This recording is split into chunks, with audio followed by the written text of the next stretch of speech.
Bismillahirrahmanirrahim. Alhamdulillahirabbil alamin wassalatu wassalam ala asyrafil anbiya'i wal mursalin wa ala alihi wa sahbihi ajma'in. Subhanaka la ilma lana illa ma 'allamtana innaka antal alimul hakim. Rabbi shrah li sadri wa yassir li amri wahlul 'uqdatam min lisani yafqahu qawli. Amma ba'd. Alhamdulillah ala ni'matil Islam, alhamdulillah ala ni'matil iman wa kafa biha min ni'mah. Alhamdulillah, segala puji bagi Allah Subhanahu wa taala. Kita berkumpul di dalam kebaikan, kita berkumpul di dalam zikir, kita berkumpul di dalam menyambungkan hati serta roh kita kepada manusia-manusia mulia yang dimuliakan oleh Allah taala.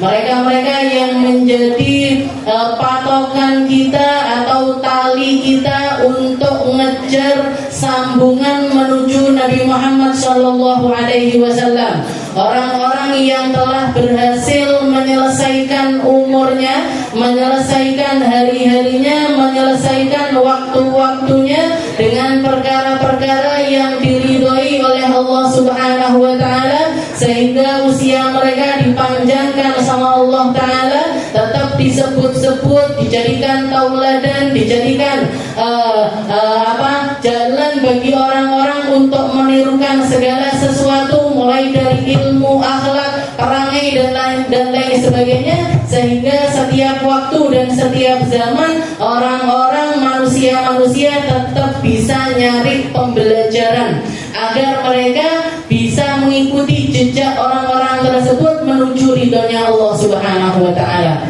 Dan di kesempatan hari ini, di pagi hari ini, kita kedatangan tamu-tamu mulia, rame Bu di depan. Biasanya saya sendirian. Di pojok sana ada kakak tercinta saya, di pojok sini ada adik tercinta saya. Yang sebelah situ ada Ustazah Kiki dengan mungkin sudah beberapa kali ketemu sama beliaunya, Ustazah Temboro. Nah ini yang asing, ini yang dua ini, tamu-tamu tak disangka-sangka yang saya ketemu kemarin ketika di Solo. Setelah itu tadi gak ada omongan kalau mau bablas sampai Tulungagung, ternyata beliau dihadirkan sama Allah Ta'ala di tengah-tengah kita.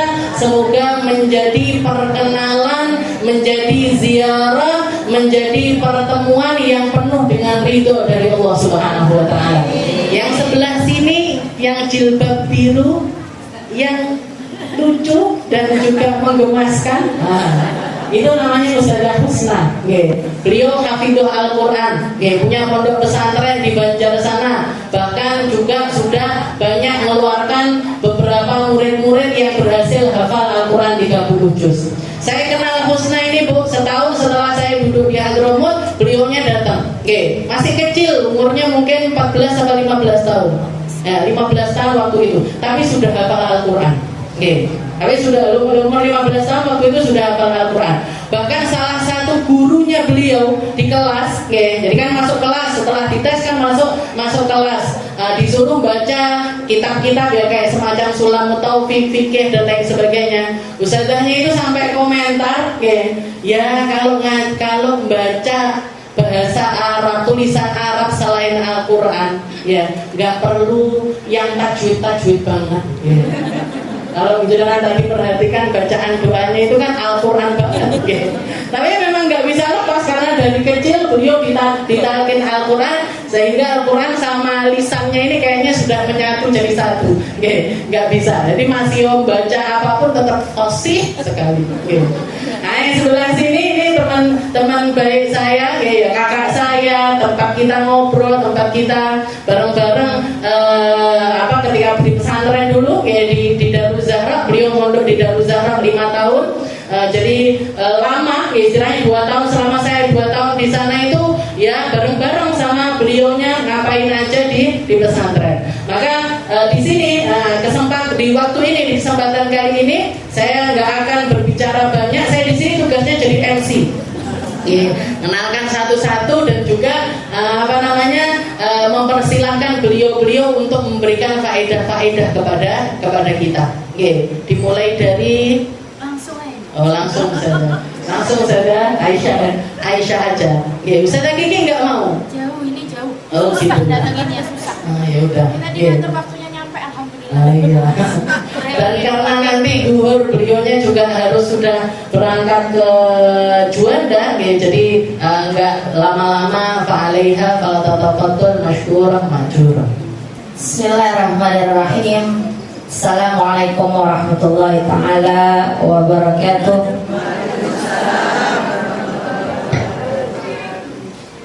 Alhamdulillah. Alhamdulillahirabbil alamin wa bihi nasta'inu ala umuri dunya waddin.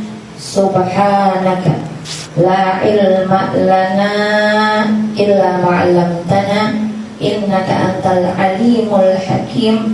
Rabbi shrah li sadri wa yassir li amri wahlul 'uqdatam min lisani yafqahu qawli. Allahumma shalli wa sallim ala sayyidina Muhammadin miftahi babi rahmatillah adada ma fi ilmillah salata wa salaman daimaini bidawami mulkillah wa ala alihi wa sahbihi adada kulli dzarrah alfamarrah. Yang sama-sama saya hormati Ustazah Aminah Segar, Ustazah Nisma Segar, Ustazah Khadijah Segar, Ustazah Kurnia Rizki, Ustazah Husna, dan mungkin masih ada ustazah yang lain. Begitu juga para syarif, para sesepuh yang alhamdulillah kita hari ini bisa bertemu, bisa bersilaturahmi. Mudah-mudahan silaturahmi ini menjadi sebab Allah panjangkan umur kita dalam taat. Mudah-mudahan sebagaimana Nabi Muhammad menyebutkan, orang yang silaturahmi akan menjadi sebab umurnya dipanjangkan dan rezekinya diluaskan. Mudah-mudahan rezeki bukan hanya rezeki bersifat zahir, tapi rezeki bermakna yang berasa dengan maknawi. Rezeki kecintaan kepada Allah, rezeki kecintaan kepada Rasulullah, dan kepada orang-orang yang mengikuti Nabi Muhammad ila yaumil qiyamah. Salawat serta salam selalu kita aturkan kepada manusia terkasih, manusia yang menjadi sebab kita berkumpul seperti ini, yang mudah-mudahan sebagaimana kita berkumpul di tempat ini, kelak kita akan dikumpulkan pula bersama beliau di surganya Allah. Amin ya rabbal alamin. Alhamdulillah. Terima kasih atas kesempatan yang diberikan kepada saya. Tadi saya baru dikasih tahu juga, kemarin juga sih saya sempat ke gang ini. Terus katanya di sini orang Banjar. Orang Banjar bukan? Banyak orang Banjar. Kebanyakan orang Banjar. Oh ya sudah, berarti saya ngomong pakai bahasa Banjar apa bahasa Indonesia? Yang Banjar yang mana yang Banjar? Hah? Udah terkontaminasi semua. Yang Banjar udah terkontaminasi semua. Hebat tulung-tulung. Alhamdulillah. Saya kayak pulang kampung ya. Saya jadinya pulang kampung banyak. Alhamdulillah. Seperti itulah kita. Orang-orang yang memang pernah bertemu mungkin ya. Kita pernah bertemu di alam roh sana, maka Allah pun temukan kita di sini. Tapi satu hal yang saya syukuri dan saya bahagia karena kita berkumpulnya di tempat-tempat yang baik, di kesempatan-kesempatan yang baik. Mudah-mudahan ini menambah kebaikan timbangan amal kita kelak di akhirat. Amin ya rabbal alamin. Alhamdulillah. Apalagi hari ini kita hadroh ya. Hadrohnya di sini berarti hari Kamis. Ya, hari Kamis. Ada yang hari Selasa. Yang terpenting yang saya pahami dalam sebuah hadroh besar, dan kebetulan kita juga di Banjar sudah mulai karena untuk membuka majelis hadroh itu nggak gampang Bu, panjang ya, lumayan panjang ya.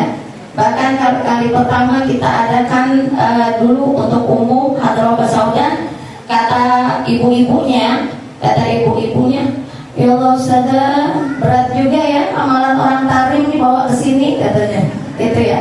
Tapi Masya Allah ibu-ibu kayaknya sangat menikmati dengan hadroh besaudan ini. Mudah-mudahan memang bukan sekedar terbiasa membaca, cuman hadroh itu sudah masuk kepada ruh masing-masing, sehingga ketika membaca juga dengan hati, bukan dengan sekedar dengan lisan. Dan subhanallah ibu, kalau bisa Kalau bisa ibu kesempatan ada hadroh basaudan, jangan ditinggalkan. Karena di dalam hadroh itu semua yang kita inginkan ada, ya kan? Alhamdulillah kita ada terjemahnya ya. Nah jadi kalau ada waktu luang sambil baca terjemahnya, kita bisa lihat di sana ada permintaan urusan dunia nggak? Ada permintaan urusan husnul khotimah, panjang. Ada urusan alam barzah nggak? Ada doa untuk anak keluarga, ada. Urusan akhirat nggak usah ditanya, semua isinya doa dan tawassul. Atau dan itu semua rasanya isinya doa, tawassul, pujian, sholawat. Maka ketika orang telah menyelesaikan satu bacaan dari hadroh basaudan, dia sudah meminta semua yang dia perlukan, baik untuk urusan dunianya, untuk urusan alam barzahnya, maupun kelak untuk urusan akhiratnya. Jadi mudah-mudahan istiqomah selalu dalam pembacaan ini dan tidak ditinggalkan kecuali ada udzur yang memang bersamatan, yang memang tidak bisa ditinggalkan. Dan juga ketika kita membaca hadroh basaudan, sebenarnya kita sedang mengamalkan daripada perintahnya Allah Subhanahu wa ta'ala. Kata Allah, ud'uni astajib lakum. Kata Allah, kalian berdoa, memintalah kepadaku, niscaya akan aku kabulkan. Bu, sebenarnya nih Bu ya, bukan kita yang kita doa rajin. Sebenarnya itu bukan sekedar kita sedang dibikin rajin sama Allah. Tapi kata ulama, ketika seorang mukmin sering berdoa, apalagi hobinya berdoa, itu sebenarnya tanda bahwasanya Allah ingin mengijabah doa-doanya. Makanya Allah jadikan lisannya rajin untuk meminta. Dan seperti itu sebaliknya, Allah memang kayaknya nih orang memang tidak suka meminta, tidak suka berdoa. Maka memang mungkin bisa jadi kan Allah tidak ingin mengijabah apa yang dia inginkan. Makanya dia nggak rajin doa. Tapi ketika ibu merutinkan satu amalan, sebenarnya bukan hadroh basaudan, yang lain pun yang di dalam ada di kandungan bacaannya itu ada terkandung doa-doa, itu sebenarnya semata-mata karena Allah menginginkan untuk menjawab doa-doa kita. Makanya Allah gerakan hati kita, ayo baca, nggak apa-apa lama-lama, nggak apa-apa pegel, nggak apa-apa sampai kesemutan. Kenapa? Itu Allah yang ingin, Bu, bukan sekedar ibu yang pengen hadir. Allah yang narik. Maka sesuatu yang seperti ini harus disyukuri melebihi daripada dunia dan seisinya. Makanya kita minta, dan subhanallah, doa yang dibaca dengan berjamaah itu beda dengan doa sendiri. Kenapa? Karena bisa tidak menutup kemungkinan, bahkan sangat memungkinkan. Ketika kita baca doa berjamaah, ada orang-orang yang memang dia dipandang khusus oleh Allah. Yang baca doa sih satu orang, tapi yang mengaminkan banyak kan?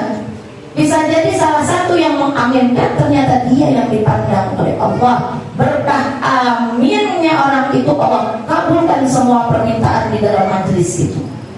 Itu bedanya ketika kita berdoa sendiri dan kita ketika berdoa secara berjamaah. Maka subhanallah, ud'uni kata Allah astajib lakum. Minta kepadaku, aku pasti akan kabulkan. Allah mungkin Bu akan kabulkan sesuai dengan yang kita minta. Di antara tiga nih, Allah akan kabulkan sesuai dengan yang kita minta, atau kelihatannya sih nggak kayak sesuai dengan yang kita minta. Kata Allah, aku ganti ijabah doamu bukan dengan pengabulan yang engkau minta, tapi Allah jauhkan dari bala. Pernah ya, kadang-kadang ada orang tabrakan, subhanallah semua yang di dalam mobil naudzubillah wafat. Ada tuh satu orang, padahal dia nggak pernah minta, ya Allah jauhkan aku dari kecelakaan mobil, nggak pernah. Dia mintanya umur panjang, dia mintanya ditetapkan iman, atau misalnya dia mintanya diberi kaya. Cuma gak kaya-kaya Bu, udah 10 tahun sholat duha gak kaya-kaya. Dia mintanya kaya, cuman menurut Allah pengabulan doanya tidak lebih baik dengan kaya, yang lebih baiknya dia dijauhkan dari bala.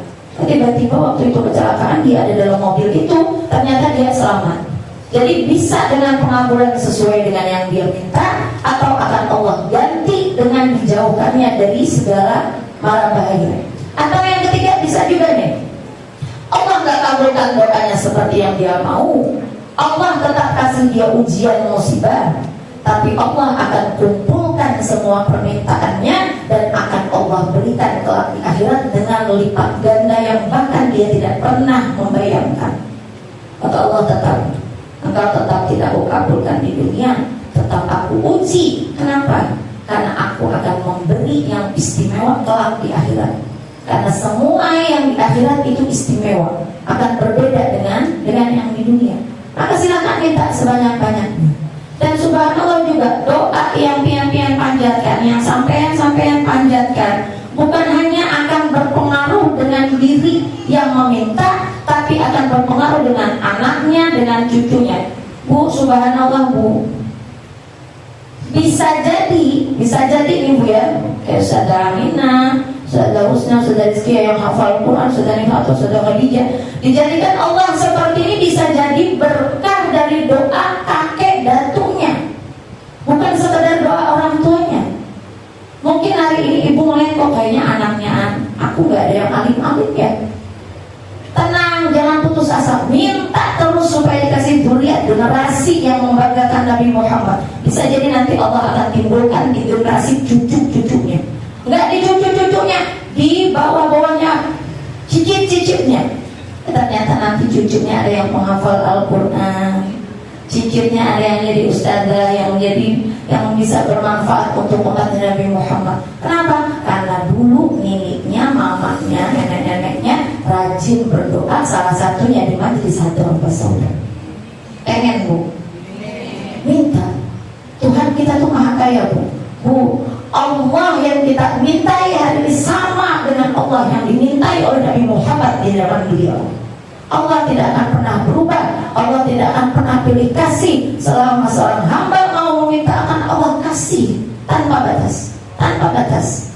Maka kita berdoa itu udah dapat kita doa dapat kebaikan. Terus pun sekalipun doa belum dikabul, selama kita berdoa maka akan dicatat sebagai ibadah. Ini kok doa kayaknya udah 20 tahun nggak kelihatan nih perwujudan dari doa. Tapi selama ibu meminta 20 tahun itu, selama itu ditulis sebagai ibadah. Akan ada juga disebutkan dalam hadis Nabi bahwasanya kadang-kadang Allah itu menahan perwujudan dari doa seorang hamba karena Allah terlalu sayang, terlalu suka mendengar suaranya meminta-minta. Kata Allah, wahai malaikat, tahan hajatnya si fulanah itu. Ya Rob, kenapa? Ini kan orang baik, orang soleh, udah istiqomah doa sekian puluh tahun, dia orang baik ya Allah. Apa kata Allah? Ana uhibbu sauta, aku suka mendengar suaranya meminta-minta. Itu lebih indah Bu. Suara ibu disenangi sama Allah, itu sebenarnya lebih indah daripada sekedar diwujudkannya doanya kita. Maka orang doa itu memang gak pernah rugi. Udah minta, kita punya Allah yang maha kaya, punya Allah yang maha dermawan. Tapi di dalam doa juga, selain kita minta untuk kita juga doakan untuk yang lain, untuk keluarga kita, untuk guru-guru kita, untuk teman-teman kita, wabil khusus untuk Nabi kita Muhammad sallallahu alaihi wasallam. Karena kita tidak akan pernah tahu bagaimana caranya meminta kepada Allah kecuali lewat baginda Nabi Muhammad. Dan subhanallah Bu, sebelum kita mendoakannya, Allah lebih dulu menjadikan Nabi Muhammad sebagai orang yang hobinya mendoakan umat. Pernah satu ketika nih Bu, Sayyidah Aisyah, istrinya Nabi Muhammad. Sayyidah Aisyah kan memang umurnya rada muda ya. Jadi kadang-kadang beliau tuh ada manjanya gitu, tapi Ya Nabi juga suka dengan hal seperti itu karena itu kan istri beliau sendiri. Kata beliau kepada Nabi Muhammad, ya Rasulullah,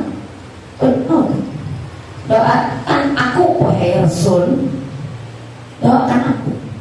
Padahal sebenarnya Nabi tanpa diminta doain istrinya doa dong ya, pasti doakan istrinya. Kata Sayyidah Aisyah, enggak wahai Rasul, aku mintanya doa yang khusus, namaku disebut di doa itu, khusus untukku.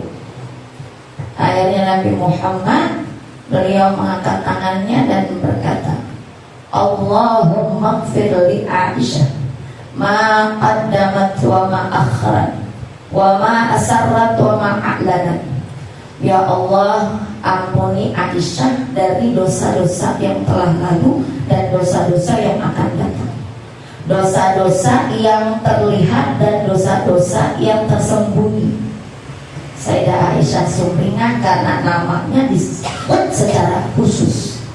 Itu sebenarnya juga pelajaran sih ya Bu ya, pelajaran seorang istri jangan gengsi minta doa sama suami. Kita kadang-kadang kejar-kejar ustadz yang ngejar-ngejar ustadz atau siapapun orang-orang soleh karena pengen minta doa, tapi sama suami nggak pernah minta doa. Betul? Pulang dari sini minta ya Bu. Jangan gengsi-gengsi, jangan gengsi-gengsi. Seperti apapun suamimu, tetap dia imam. Sekalipun dia belum ahli majlis, tetap dia imam. Lihat Sayyidah Aisyah minta, Ustazah saya nggak biasa minta doa sama suami. Tak kalau saya minta suami saya bingung. Tumben. Kenapa nih? Ini wahai suamiku, apa sih ibu manggil suaminya? Ibu manggil suami apa? Ayah. Ih, Masya Allah. Udah umur berapa? Udah umur 50-an masih ayang-ayangan. Masya Allah. Mudah-mudahan rumah tangganya selalu diridhoi oleh Allah. Begitu pula dengan yang lain. Baru pacaran setelah nikah ada juga minta doa sama suaminya, bingung nih, tumben-tumbenan. Tapi Bu, para suami itu biasanya gini, ya Allah, jangan-jangan nih istriku gara-gara hadir majlis nih jadi kayak gini nih. Jadi hati-hati juga ya bagi istri-istri yang sudah rutin di majlis, pulang ke rumah jangan tiba-tiba jadi ustazah. Ya, kadang-kadang Bu ada suami yang ngeluh gara-gara istrinya pulang-pulang ke rumah, ya Allah ceramahnya lebih panjang dari ustazahnya. Cepat sholat. Kemarin tadi ustazah tuh ngomong masalah sholat. Mau, kalau nggak sholat masuk neraka loh. Jangan gitu dong caranya. Kan bisa ada dengan cara minimalis. Yuk sholat yuk. Kalau dia mau jamaah, alhamdulillah. Kalau belum mau, minimal dia mau sholat, gitu ya.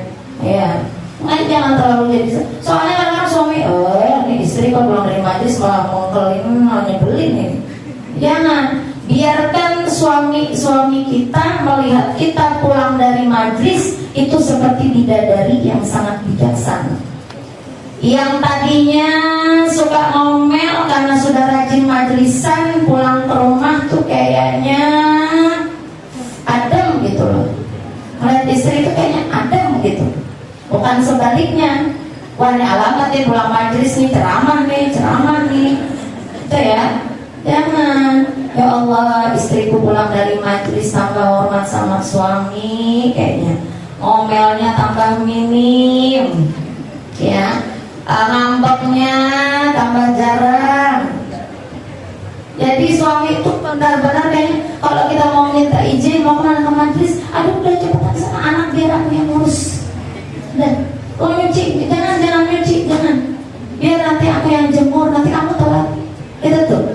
Kalau istrinya pulang ke rumah setelah majlis jadi manis, jangan malah jadi Ustazah kaget-kagetan, ya, ngajak keluarga ke kebaikan, harus mengingatkan mereka kepada kebaikan, apalagi hal yang wajib, ada tanggungan. Tapi ud'u bil hikmah, ajak mereka dengan cara yang bijak. Biar mereka merasa bahwa ilmu yang didapat istrinya di majelis itu memang berpengaruh. Kembali ke cerita Sayyidah Aisyah. Sayyidah Aisyah senang nih, senang suprinya. Akhirnya kata Nabi Muhammad, ayasurruki ya Aisyah du'ai. Kata Nabi Muhammad, apakah doaku menyenangkanmu wahai Aisyah? Bala ya Rasulullah. Iya wahai Rasul, aku senang luar biasa. Terus apa kata Nabi Muhammad? Wallah ya Aisyah, demi Allah wahai Aisyah, innaha la du'ai li ummati fi kulli salat. Itu adalah doaku untuk seluruh umatku pada setiap salat. Nabi doakan kita bukan setiap hari, Nabi doakan kita dalam setiap sholat. Nabi meminta supaya kita diampuni. Subhanallah, Nabi tidak pernah bertanya, tidak pernah mengeluhkan, atau Nabi melihat-lihat ini kalau dosanya yang besar gak saya mintain ampun, kalau dosanya yang kecil baru saya mintain ampun, gak pernah. Bahkan ketika Nabi Muhammad memintakan ampun untuk umatnya, apa kata malaikat? Wahai Rasul, innaka lam ta'rif, engkau belum tahu apa yang akan dikerjakan umatmu nanti sepeninggalmu. Engkau belum tahu apa akan yang dia kerjakan, mereka kerjakan setelah mendekati hari-hari kiamat. Nabi Muhammad tidak pernah membeda-bedakan. Kata Nabi, in wajadtu khairan fa ahmadullah. Jika aku dapati laporan dari malaikat bahwasanya umatku melakukan kebaikan, maka aku akan bersyukur kepada Allah. Wa in kana wajadtu syarran, tapi jika yang aku dapati ada satu keburukan, laporan malaikat kepada Nabi Muhammad, wahai Rasul, itu ada umatmu ninggalin sholat, wahai Rasul, itu ada umatmu yang durhaka sama orang tua, wahai Rasul, itu ada umatmu yang mengerjakan maksiat. Apa kata Nabi Muhammad? Sa'astaghfirullah. Wahai malaikat, jika yang aku dapati laporan dari malaikat adalah keburukan umatku, aku akan selalu memintakan ampun untuk mereka. Nabi tidak pernah memilah-milih, Nabi akan mintakan. Maka sudah kewajiban bagi kita untuk mendoakan Nabi Muhammad. Kita doakan Nabi Muhammad. Ibu doain Nabi Muhammad ya? Doakan Nabi Muhammad ya? Khusus ya? Yuk minta doa yang mana Ustazah? Banyak, ibu doanya banyak. Tapi kalau ibu mau tahu, ada satu, mungkin banyak, tapi karena ilmu kami terbatas, yang paling gampang, yang pernah kami dengar dari syekh-syekh kami, dari guru-guru kami, ketika kami mempelajari satu hadis, man qala inda nidain, siapa yang berkata ketika setelah azan. Ibu hafal doa azan, Allahumma Rabba hadhihi da'wati tammah wassalatil qa'imah ati sayyidina Muhammadanil wasilata wal fadilah wasyarafa wad darajatal 'aliyatar rafi'ah wa ba'athu maqaman mahmudan allati wa'adta innaka la tukhliful mi'ad. Doa yang kita baca itu sebenarnya lebih panjang dari teks hadis yang asli. Jadi teks hadis yang aslinya tidak sepanjang itu, tapi oleh ulama kita diselipkanlah doa-doa yang lain. Apa? Ketika kita baca doa itu berarti semua yang Nabi sebutkan di hadisnya sudah kita sebutkan. Apa kata Nabi Muhammad? Siapa yang membaca itu ketika setelah orang adzan, wajabat lahu syafaat. Kata Nabi, wajib dia dapat syafaatku. Nabi tidak mengatakan akan mendapatkan syafaatku, enggak. Nabi bilang wajib, dia harus dapat syafaatku. Nabi akan cari dia, bukan kita lagi yang cari Nabi Muhammad. Mudah-mudahan yang sudah hafal bisa istiqomahkan. Yang belum hafal mudah-mudahan berproses. Nggak apa-apa, kita sedikit demi sedikit belajar ilmu agama kan juga sedikit demi sedikit. Kita nambah amal kan sedikit demi sedikit. Kalau memang nggak bisa langsung besar, langsung banyak, ayo. Ustazah, apa harus setiap orang azan? Ya semampu ibu aja. Semampu ibu aja. Ya kalau bisa sehari 5 kali, ya berarti ibu akan seperti Nabi Muhammad yang setiap sholat akan mendoakan secara khusus untuk umatnya. Ibu ternyata baca doa azan setelah azannya 5 kali sehari, ya berarti ibu sudah menunaikan sebagaimana Nabi Muhammad mendoakan. Ibu juga sebanyak itu mendoakannya. Sekalipun itu sebenarnya tidak cukup untuk kita berterima kasih atas apa-apa yang telah Nabi Muhammad berikan kepada kita. Ya kita doakan. Nabi Muhammad itu orang yang paling berhak, yang paling berhak kita doakan.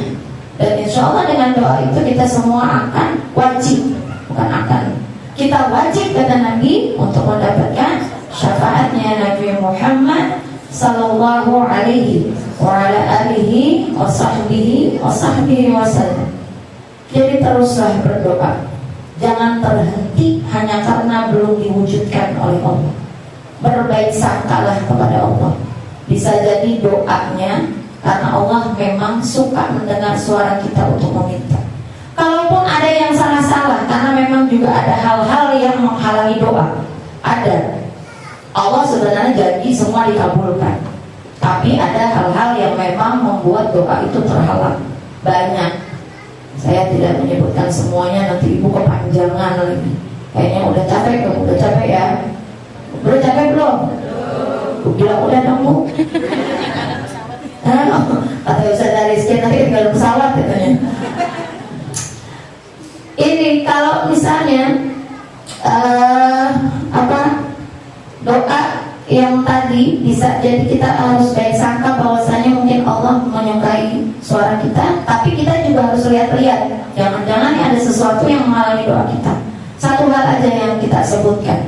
Yang paling menghalangi doa seorang hamba kepada Tuhannya adalah karena dia memakan sesuatu yang haram, memakai sesuatu yang haram. Nah itu tuh hati-hati. Kita usahakan jangan sampai ada seteguk air pun yang haram masuk ke dalam perut kita, karena itu akan menghalangi. Bahkan bukan makanan, pakaian pun juga jangan sampai yang haram. Entah bentuknya yang haram, entah cara mendapatkannya yang haram. Makanya kalau dalam fikih, mungkin ibu sudah sering belajar sama Ustazah Aminah, orang sholat pakai baju curian sah nggak? Sah nggak? Sah, selama dia nutup aurat. Tapi hukumnya tetap aja haram. Kenapa? Karena dia pakai sesuatu yang haram. Sah sholatnya, nggak perlu dikodok sholatnya. Tapi sekalipun untuk sesuatu yang wajib, dia tidak boleh memakai yang haram. Dia harus usahakan sholat dengan pakaian yang halal, pakaian yang memang diperuntukkan, yang milik dia, atau dia diizinkan untuk memakainya. Maka hal-hal yang haram, hati-hati. Gak apa-apa rezekinya gak sebanyak orang-orang yang kaya, yang penting halal. Kata orang-orang sekarang, Ustazah, nyari yang haram aja susah. Bu, saya bilang, kalau cari yang halal aja susah, Bu, ya sudah mungkin cari yang halal, sama-sama susah. Iya kan? Nyari yang haramnya susah kok, apalagi yang halal, ya sudah mungkin nyari yang halal. Toh sama-sama susah. Rezeki itu bukan masalah banyak atau sedikit, tapi min aina tasabahu, itu nanti akan ditanya di hari kiamat. Dari mana kamu mengusahakan? Dari mana kamu mendapatkan? Wa aina anfaqahu, dan kemana dia menginfakkan, menggunakan rezeki-rezeki yang diberikan oleh Allah Subhanahu wa ta'ala. Mudah-mudahan pertemuan yang singkat ini menjadi keberkahan. Mudah-mudahan kesempatan yang singkat ini bisa menarik ridhonya Allah. Mudah-mudahan bisa menyenangkan hati baginda Rasulullah Sallallahu Alaihi Wasallam. Mudah-mudahan selalu diberi keistiqomahan. baik yang hadir majlis ataupun juga kita-kita yang hadir, kita-kita yang kata orang ustazah, kata orang Bu ya, kami tidak pernah diminta untuk dipanggil ustazah. Doakan kami semua, mudah-mudahan diberikan keistiqomahan, diberikan islahun niat yang lurus, semata-mata untuk meneruskan apa yang Nabi Muhammad SAW lakukan di waktu hidupnya. Sangat kecil dan terlalu kecil apa yang kami kerjakan, tapi mudah-mudahan besar harapan kami ini bisa menyenangkan hati Nabi Muhammad. Sebagaimana kami dan antum pian-pian sampaikan semua akan menjadi sesuatu yang dibanggakan oleh Nabi Muhammad, baik di dunia ini maupun kelak di akhirat. Amin ya rabbal alamin. Mudah-mudahan tidak keluar kita dari majlis ini kecuali segala dosa diampuni, kecuali segala hajat ditunaikan. Bagi yang sedang sakit Allah sembuhkan, bagi hatinya yang tidak baik-baik saja Allah lapangkan. Mudah-mudahan dengan berkat duduknya kita di sini Allah jaga anak cucu keturunan kita. Mereka menjadi orang-orang yang sukses di dunianya dan sukses di akhiratnya, dan insya Allah bermanfaat untuk umatnya Nabi Muhammad sallallahu alaihi wasallam fi khairin wa lutfin wa afiyah wa ala hadhihi wa ala man salafuna salihun wa ala man wal hadirat, atas apa-apa yang diniatkan kita saat ini, yang diniatkan oleh para orang-orang saleh terdahulu, dan semua segenap niat yang ada di dalam hati yang hadir pada saat ini ya Allah. Wa ila Al-Fatihah. Ya, kita baca Fatihah sama-sama. A'udzubillahi minasyaitonirrajim. Bismillahirrahmanirrahim. Alhamdulillahi rabbil alamin. Ar-Rahman